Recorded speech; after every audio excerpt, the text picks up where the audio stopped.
Hello, moms. Today I'm launching my new project called 1000 Books for Moms.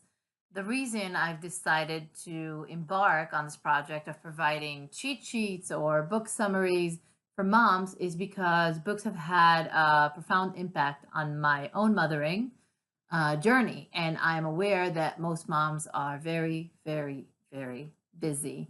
I feel a strong desire to provide you with the gems and the wisdom that have changed my parenting life forever. The ideas and solutions that I have found in books are too good and too powerful not to share.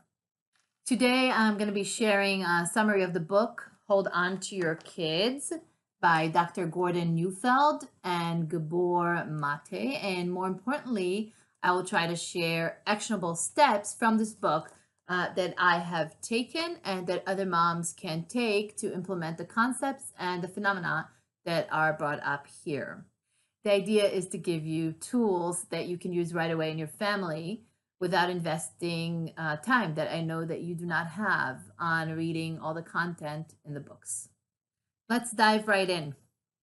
So, why parents matter more than ever? The authors start the book with the story of Jeremy. It's 8 in the evening, and homework is far from complete. Dad keeps reminding Jeremy to get on with it. Obviously, this falls on deaf ears, which happens often. Jeremy is on Snapchat or on Facebook Messenger, exchanging notes with his friends, gossiping about who likes whom, who said what to whom in school that day, the latest of who's hot and who's not. You know the drill. Stop bugging me, he snaps when Dad comes to remind him again. If you were doing what you were supposed to, I wouldn't be bugging you, says Dad. Verbal battle escalates, and in a few minutes, Jeremy yells, "You don't understand anything," and he slams the door. Father is upset and angry with Jeremy, but above all with himself. I blew it again. I don't know how to communicate with my son. He and his wife are concerned. Jeremy used to be a cooperative child, and now he's impossible to control or even advise. His attention seems focused exclusively on contact with his friends. So parents are helpless and powerless. They've never used punishment, but now they're more and more inclined to do so. This makes their son even more defiant. Should parenting be this difficult? Was it always so? The authors ask. Many parents feel that something is amiss. Children are not quite the same as we remember being. They're less likely to take their cues from adults. They're less afraid of getting into trouble. They also seem less innocent and naive, right? Many are lacking the wide-eyed wonder that leads a child to have excitement for the world, for exploring the wonders of nature, of human creativity. They seem inappropriately sophisticated. They're easily bored when they're away from each other or when they're not engaged in technology. There's not much creative or solitary play. One mother is quoted in the book as saying, as a child, I would be endlessly fascinated by the clay that I would dig out of a ditch near our home. I loved the feeling of it. I loved molding it into shapes or just kneading it in my hands. Yet, I can't get my 6-year-old child to play on his own unless it's with a computer or video games. So, how has parenting changed? Our parents were more confident and more certain of themselves and had more impact on us, for better or for worse. Parenting doesn't feel natural for many parents these days. Parents love their kids as ever, but that love doesn't always get through. We have just as much to teach, but our capacity to get our knowledge across has diminished, say the authors. We don't feel empowered to guide our children towards fulfilling their potential. Sometimes our kids act as if they have been seduced away from us by some siren song we do not hear. Does this sound familiar? The authors go on to describe how we struggle to live up to the image of what parenting ought to be like. Since we do not achieve the results that we want, we plead with our children, We cajole, we bribe, we reward, we punish. We address them in tones that seem harsh even to us. We sense ourselves grow cold in moments of crisis, precisely when we wish we could summon unconditional love. We feel hurt as parents and we feel rejected. We blame ourselves for failing at our parenting task, or we blame TV for distracting our kids, or we blame the school system for not being strict enough. We reach for a quick fix, authoritarian formulas when nothing else works, because that is the ethos of our society, the quick fix everything. Dr. Neufeld and Gabor Mate go on to say that if things were going well, the question of parental influence might not be so crucial.